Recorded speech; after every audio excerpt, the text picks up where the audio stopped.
எண்ணும் எழுத்தும்.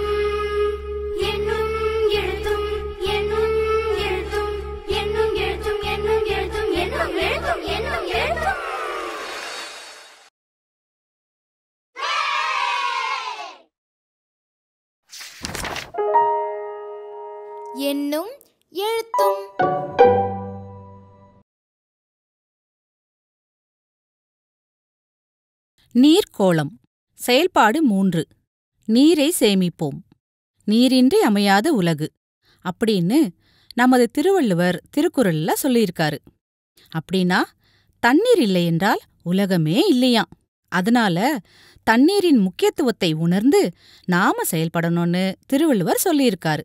இப்படிப்பட்ட நீரை சேமிக்க வேண்டியது நமது கடமை இல்லையா? சரி, நீரை சேமிப்போன்ற தலைப்புல எப்படியெல்லாம் நீர் சேமிக்கப்படுதுன்னு இந்த காணொளியில் காண்போமா?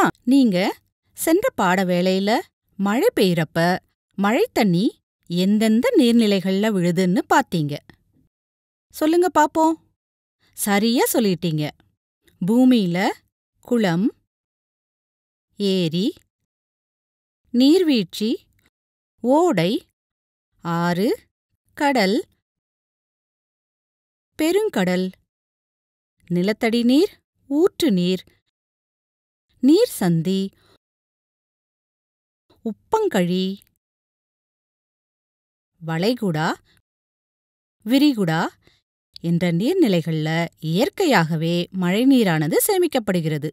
இப்ப இதுல எந்தெந்த நீர்நிலைகள் நமது வாழ்க்கையின் அன்றாட செயல்பாடுகளுக்கு பயன்படுன்னு சொல்லுங்க பாப்போம். வெரி குட், சரியா சொல்லிட்டீங்க. குளம், ஆறு, ஏரி, நிலத்தடி நீர், ஊற்று நீர், நீர்வீழ்ச்சி, ஓடை. ஏன் இந்த நீரெல்லாம் நமக்கு ரொம்ப அவசியம்னு சொன்னோம்? ஏன்னா இந்த நீர்நிலைகள்ல நன்னீர்னு சொல்லக்கூடிய நல்ல தண்ணி இருக்கு. மற்ற நீர்நிலைகளும் அவசியம்தான். ஆனால் அவை உப்புத்தண்ணி உள்ள உப்பு நீர்நிலைகளாகும். இந்த நீர்நிலைகளெல்லாம் தண்ணீர் இயற்கையா சேமிக்கப்படுதுன்னா செயற்கையா என்னென்ன வழிகளில் எல்லாம் நீர் சேமிக்கப்படும்? இத பத்தி தெரிஞ்சுக்குவோமா? மழைக்காலங்களில் ஆறுகளில் நீர் அதிகமாகி வெள்ளப்பெருக்கெல்லாம் ஏற்படும் இல்லையா? இதை தடுப்பதற்காகவும் ஆற்று நீர் நேராக கடலில் சென்று கலந்து வீணாகாமல் தடுக்கவும் அரசானது அணைகளை, அதாவது டேம்களை கட்டியிருக்காங்க.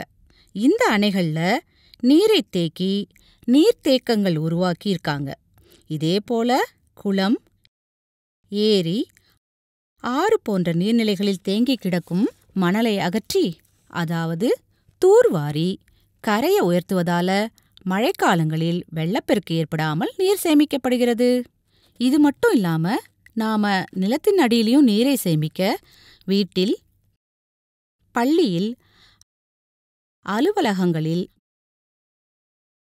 மழைநீர் சேகரிப்பு அமைப்பு அமைக்கப்பட வேண்டுமென தமிழக அரசு அறிவுறுத்துகிறது.